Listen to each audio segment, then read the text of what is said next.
Maradona বলেছিলেন আমার জায়গা যে নিতে পারবে সে আর্জেন্টিনার সেরা খেলোয়াড় হতে পারবে। টেভেজ বলেছিল যে মেসিকে বুঝে না সে ফুটবল খেলাই বুঝে না। ব্রাজিলের পেলে বলেছিল মেসিকে কখনোই খারাপ খেলতে দেখিনি, সে সবসময় একই ধারে খেলে আসছে। পেপ গার্দিওলা বলেছিলেন মেসিকে নিয়ে কিছু লিখবেন না, না লিখে ওকে শুধু দেখে যান, কেননা কোনো কোচ বা সিস্টেম তাকে আটকাতে পারে না। রাইকেট বলেছিলেন মেসির গোল এক একটা শিল্পকলা, আবার বলেছিলেন মেসি মানে ফুটবলের ইতিহাস। ব্রাজিলের রোনালদো বলেছিলেন মেসিকে অনেক বেশি কমফিট মনে হয়। ফিকো বলেছিলেন মেসিকে দেখা মানে অর্গজমের পর অবিশ্বাস্য।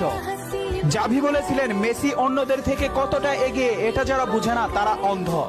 ইনিয়েস্তা বলেছিলেন মেসি যা পারে অন্যরা তা পারে না, বার্সেলোনা আর কখনোই আরেকটা মেসি পাবে না। ব্রাজিলের রোনালদিনহো বলেছিলেন আমি একবার বিশ্ব সেরা হয়েছিলাম কিন্তু তখনও বার্সার সেরা প্লেয়ার হতে পারিনি, কারণ তখন বার্সাতে ছিল